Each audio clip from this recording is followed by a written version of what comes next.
It seems like my mother-in-law caught wind of the fact that we'd bought a house. She called out of the blue with a shocking proposal, and on the other end of the line, I could hear my sister-in-law's laughter. My mother-in-law was excitedly suggesting that she move in with us. Does she really think her laughter goes unnoticed? Honestly, the idea of living with her, and the rest of the family, is the last thing I want. I thought Mason felt the same way, but now that they know about our new home, are they assuming we'll all live together? The thought of Mason agreeing to that fills me with dread, but I'm determined not to let them manipulate us. If this is their plan, I'll be ready to turn the tables.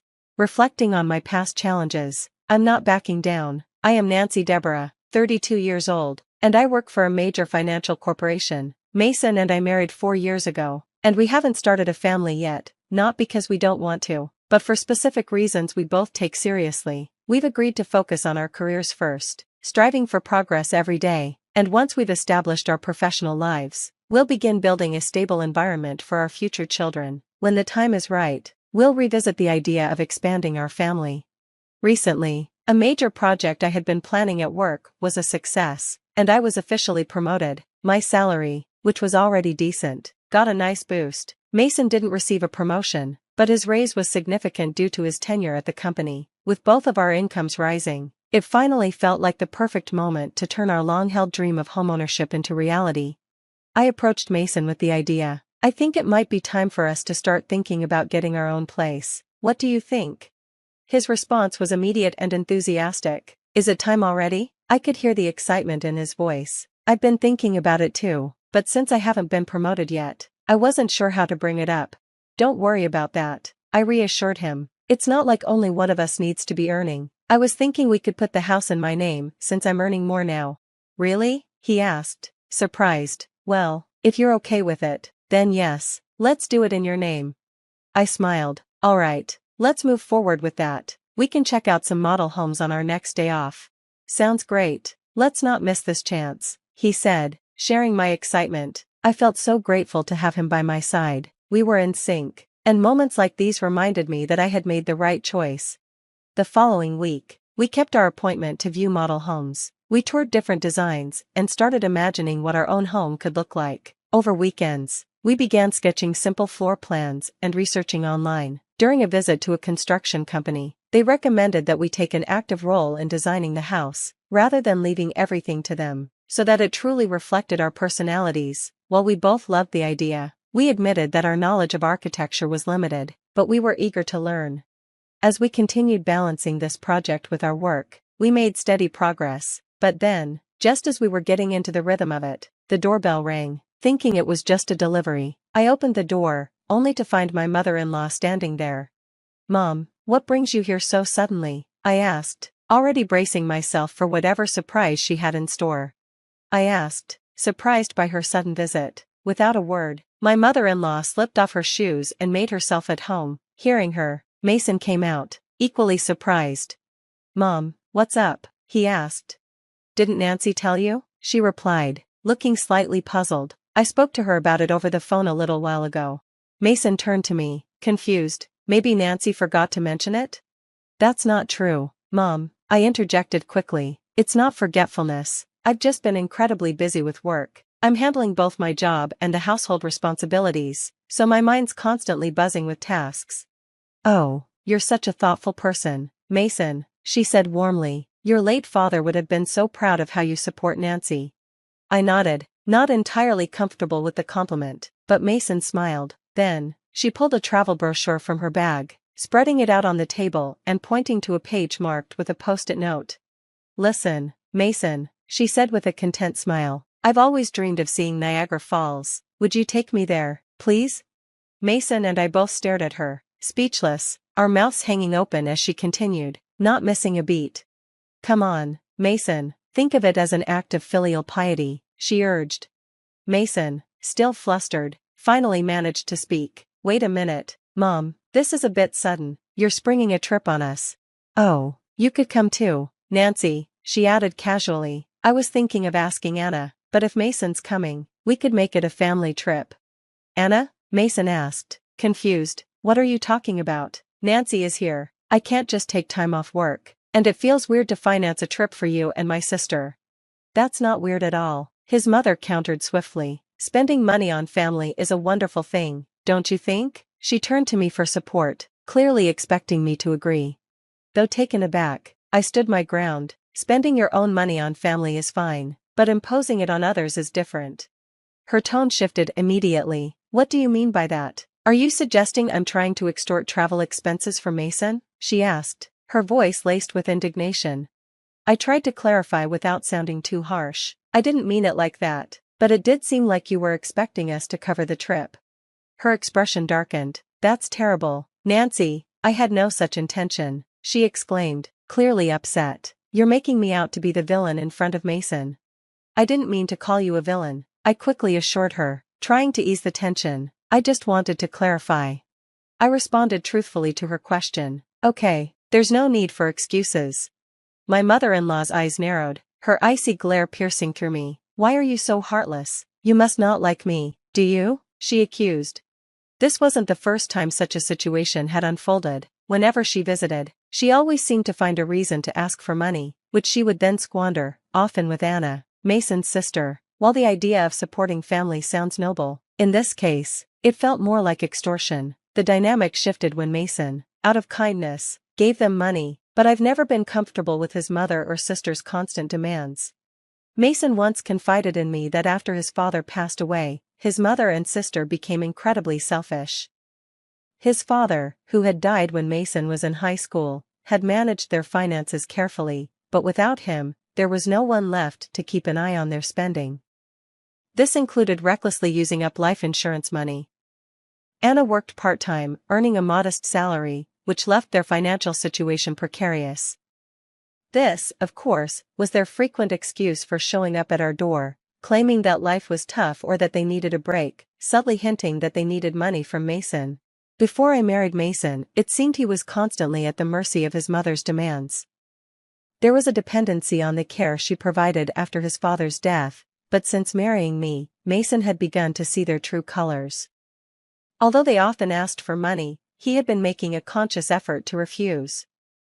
Recently, he had even started to assert himself more with his mother, especially in response to her spiteful comments like, "You don't like me, do you? Or why should I be nice to such an uncharming daughter-in-law?" Mason stood his ground. Just because you're my mother doesn't mean you can speak badly of Nancy. Didn't she just answer your question honestly? You're taking Nancy's side, his mother exclaimed, shocked.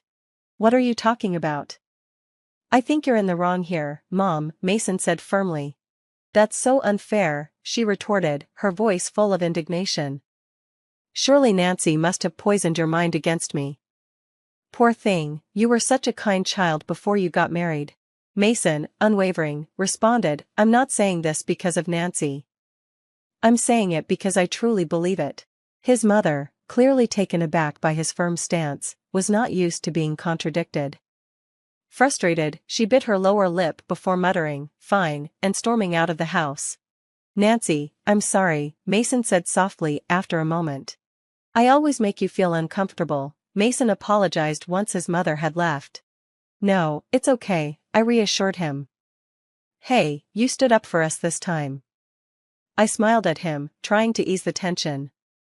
Once we build our own home, we'll be further away. Maybe then we can minimize our interactions with your mom and sister. That would be a relief, Mason agreed, sounding genuinely grateful.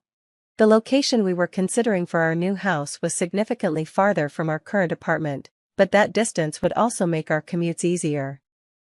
Currently, our apartment was just 4 train stations away from Mason's parents' house, but the new house would be 3 times farther, requiring several transfers. The route was complicated, so unless we gave them the address, it was unlikely they would be able to find it. This move seemed like a perfect opportunity to distance ourselves from the constant, often uncomfortable family interactions. We submitted our floor plan ideas to the construction company, and 3 months later, construction began. About 8 months after that, our $800,000 dream home was completed. We managed to carve out some time from our busy schedules to pack a few days before the move. Then, in the midst of packing, I received a call from my mother-in-law. I put her on speakerphone while I continued to pack. Hello? I greeted her. When are you moving? You bought a house, right? I want to live with you, she blurted out, her voice unusually high-pitched and catching me off guard. In the background, I could hear Anna, my sister-in-law, chuckling. That's great. We can make Nancy work for us every day. Mom, you came up with a good idea, Anna snickered. Do they think I can't hear them? It was clear they were planning to freeload off our move, imagining an easy life at our expense. Honestly, I had no intention of living with them, and I knew Mason felt the same way. But talking about our new house with them might have given them the impression that we'd all be living together. The idea that Mason could be colluding with them worried me, but I was determined not to let them dictate our lives. It seemed like they were trying to manipulate the situation to their advantage. If that was their plan, I had to stay one step ahead. I informed them of our moving date, and immediately, my mother-in-law and Anna responded with their demands. We'll come to your apartment in the afternoon on that day. Take us with you in the car and arrange the movers for us too, they demanded, before hanging up. Of course, I had no intention of fulfilling their requests. Before I could discuss this with Mason, I turned around and found him already standing there. Mason, were you listening? I asked, a bit caught off guard by his presence. I was about to take a break and talk to you about this, he said. Was that Mom on the phone just now? Yes, I replied, a little apprehensive. I was going to talk to you about that too. Why did you tell your mother about our new home? I was taken aback. What do you mean? I asked, surprised. Mason sighed and explained, it's not quite like that. Last time my mom visited, she saw the floor plan of our new house lying around. She's been pestering me about it every day since, so I eventually gave in. I'm sorry, he added quickly, his voice full of regret. You don't think I intend to live with them, do you? Of course not, Mason, I reassured him, seeing the genuine concern in his eyes. After hearing that phone call, though, I think it might be better if we cut ties with them. It's just too much. Mason's expression darkened, and for the first time, I saw him more furious than I had ever seen before. It was a relief, in a way, he was on my side. He went on to explain that his mother had shown a surprising interest in the layout of our new home, pretending to casually inquire while bombarding him with questions about the number of rooms, the size, and all the details. It was clear she had been trying to find a way in, and this conversation only solidified our resolve. We both agreed it was time to set boundaries and protect our new life together from unwanted intrusions. I had reached my limit with his mother's overbearing behavior. She had caused enough chaos in our lives, and it was finally time to turn the page. We were ready to settle this issue once and for all. So, the day of the move arrived. Mason and I arranged for the movers to transport our belongings in the morning, and we drove to our new home. By the time we finished unloading and arranging everything, it was already past 2 p.m. We sat down to take a break, and that's when we checked our phones and found dozens of missed calls from my mother-in-law. She called me too, Mason said, his voice tinged with exhaustion. Just then, like clockwork, the phone rang again. I answered it, leaving the speakerphone on. Hello? I said. Nancy, where are you? I told you I'd be at the apartment this afternoon, didn't I?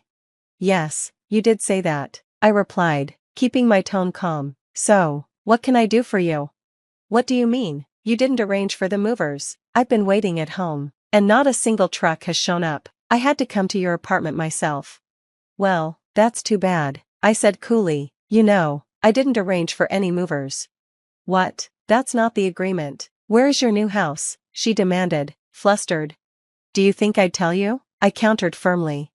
There was a stunned silence on the other end. I could almost hear her processing the fact that things had changed. She probably thought, as long as Mason was involved, she could manipulate the situation in her favor. But Mason had changed. He was now firmly by my side. I took a deep breath, my frustration building, and continued, just so you know, neither Mason nor I have any intention of living with you two. From now on, please stay out of our lives. What are you saying? Your opinion doesn't matter. It's up to Mason to decide. At least tell me where the new house is, she demanded, her voice growing shrill. How are you going to get here without even knowing the address? I retorted. This house is in my name, and I have the right to decide who lives here. If you barge in, it's trespassing. My mother-in-law was taken aback by my assertiveness. and the silence that followed spoke volumes. It was clear that the dynamics had shifted. Mason and I were taking control of our lives. "And I'll sue you if you trespass," I added, my voice steady and resolute. Her response was incredulous. "Trespassing? How rude to say that about your husband's family." At that, Mason intervened, his tone sharper than I had ever heard before. "Family? The family member I respected, my father, is gone. What remains now doesn't resemble the family I once knew." "What are you saying?" my mother-in-law faltered, her voice shaking with disbelief. "After that last phone call, I've had enough. Just sharing blood with you is embarrassing. From now on, my family is Dave and Nancy," Mason declared firmly. "I no longer consider you two part of my family." "Wait, Mason, don't say such things," she pleaded, her voice cracking. "Don't bother us again, got it?" Mason said, and with that, he ended the call, not waiting for her response. He quickly adjusted his phone settings to block her calls. I looked at him, concerned but supportive. "Hey, Mason, are you really okay with this?" "Yeah," he said, a genuine sense of freedom washing over his face. "I finally realized my mom was just using me. I feel completely relieved now." Mason was truly free from the manipulative ties that had bound him, and that was the turning point for us as a couple. We had successfully severed the unhealthy connections with his mother and her daughter. From that moment, Mason ceased all support. Without him, they struggled financially. My sister-in-law's part-time income wasn't enough, and my mother-in-law, long accustomed to being a housewife, had to find part-time work. Unaccustomed to the working world, she faced challenges and often met disapproval at her new job. Meanwhile, Mason and I enjoyed a peaceful life in our new home. There were no more unexpected visits from my mother-in-law. Our lives were stress-free, and for the first time in a long time, we truly felt at ease.